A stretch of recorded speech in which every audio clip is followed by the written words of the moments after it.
നമസ്കാരം. താൻ എന്താണ് ചെയ്യുന്നതെന്നോ അതിന്റെ അനന്തരഫലങ്ങൾ എന്താണോ എന്ന് അറിയാതെ നാട്ടുഭാഷയിൽ പറഞ്ഞാൽ തന്നെ ഭ്രാന്തനാണ് അമേരിക്കൻ പ്രസിഡന്റ് ഡൊണാൾഡ് ട്രംപ്. മസ്കിന്റെ ബുദ്ധിയിൽ വീണു കിട്ടിയതാണ് ട്രംപിന് അമേരിക്കൻ ഭരണം. ഇതോടെ ഭരണത്തിൽ മത്തുപിടിച്ച ട്രംപ് മസ്കിനിട്ട് തന്നെ ആദ്യം അങ്ങ് പണിതു. അതൊക്കെ ഒരു വിധത്തിൽ പഴകിയെന്ന് വേണമെങ്കിൽ പറയാം. എങ്കിലും ഇന്ത്യക്ക് മേൽ ഇപ്പോൾ ഇടുത്തിയാക്കി കളയാമെന്ന് കരുതിയാണ് ട്രംപ് H-1B വിസയിൽ പണിതത്. പക്ഷെ പറഞ്ഞിട്ട് എന്ത് കാര്യം, പണി തിരിച്ചാണ് കിട്ടിയത്. എന്തായാലും ഈ പണി തിരികെ കിട്ടിയതോടെ ട്രംപ് ഒന്ന് മാറ്റി ചിന്തിക്കാൻ തയ്യാറായി. അതായത് വിദേശികൾക്ക് US IT മേഖലയിൽ ഉൾപ്പെടെ ജോലി ചെയ്യുന്നതിനുള്ള H-1B വിസയുടെ ഫീസ് വർഷം $1,00,000 ആക്കി, അതായത് ഏകദേശം 88 ലക്ഷം രൂപ വർദ്ധിപ്പിച്ച നടപടിക്രമങ്ങളിൽ കാര്യമായി മാറ്റം വരുമെന്നാണ് സൂചന. US വാണിജ്യ സെക്രട്ടറി ഹോംബാർട്ട് ലുട്നിക്കാണ് ഇക്കാര്യത്തിൽ വ്യക്തത വരുത്തിയത്. ടെക് കൺസൾട്ടന്റ്മാരെ കുറഞ്ഞ ചിലവിൽ US പ്രവേശിപ്പിക്കുവാനും അവരുടെ കുടുംബാംഗങ്ങളെ കൊണ്ടുവരുവാനും അനുവദിക്കുന്ന നിലവിലെ വിസ നടപടിക്രമം തെറ്റാണെന്നും അദ്ദേഹം പറയുന്നു. ഇപ്പോഴത്തേതിൽ നിന്നും കാര്യമായ നിരവധി മാറ്റങ്ങൾ 2026 ഫെബ്രുവരിയിൽ ഉണ്ടാകുമെന്നാണ് കരുതുന്നത്. ഫെബ്രുവരിയിലാണ് H-1B വിസയുടെ അടുത്ത ഓൺലൈൻ നറുക്കെടുപ്പ്.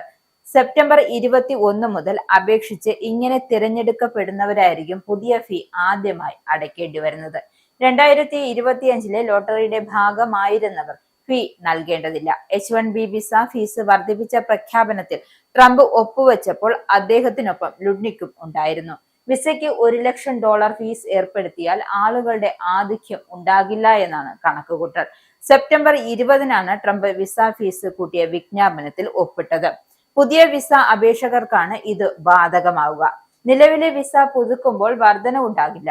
നിലവിൽ 2.5 മുതൽ 5 ലക്ഷം രൂപയായിരുന്നു ഫീസ് കുത്തനെ ഉയർത്തിയത്. US നിലവിലുള്ള H-1B വിസക്കാരിൽ 71% ഇന്ത്യക്കാരാണ്. കേരളത്തിൽ നിന്നുൾപ്പെടെയുള്ളവർക്ക് ഏറെ തിരിച്ചടിയാകും ഈ തീരുമാനം എന്നായിരുന്നു അമേരിക്കയുടെ കണക്കുകൂട്ടൽ. എന്നാൽ അമേരിക്ക വിസയിൽ പണി തുടങ്ങിയതോടെ കാനഡ പോലുള്ള രാജ്യങ്ങൾ ഇന്ത്യൻ ടെക്കുകൾക്കായുള്ള വാതിൽ തുറന്നിട്ടിരിക്കുകയാണ്. കുടിയേറ്റം തടയുന്നതിനാണ് ഫീസ് കൂട്ടുന്നതെന്നാണ് ഉത്തരവിൽ ഒപ്പിട്ടുകൊണ്ട് ട്രംപ് വ്യക്തമാക്കിയത്. എന്നാൽ ഇത് ഇന്ത്യക്കിട്ട് പണിയാനുള്ള ട്രംപിന്റെ മുട്ടുന്യായം മാത്രമായി കാണാൻ പറ്റൂ.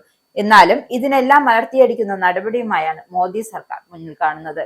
എല്ലാത്തിനും ഭാരതം സ്വയം പര്യാപ്തമായ മറ്റു രാജ്യങ്ങളുടെ ഒരു ഭീഷണിയും ഇന്ത്യക്ക് മുന്നിൽ വിലപ്പോകില്ല എന്നാണ് മോദിക്ക് പറയാനുള്ളത്. ഇസ്രായേലിന്റെ 5 സൈനിക താവളങ്ങളിൽ കനത്ത നാശനഷ്ടം. മോദി വെളിപ്പെടുത്തുന്ന ഇന്ത്യയുടെ വികസനത്തിന്റെ മയക്കുമരുന്ന് വിൽപ്പനയ്ക്കെതിരെ ശക്തമായ നടപടിയെടുത്ത് ഷാർജ പോലീസ്. അമേരിക്കയിലെ സാധാരണ മനുഷ്യരോട് കൂടിയാണ് കോൺഗ്രസിനുള്ളിൽ പങ്കുവയ്ക്കാൻ ഓപ്പറേഷൻ സിന്ദൂറിൽ ഉപയോഗിച്ച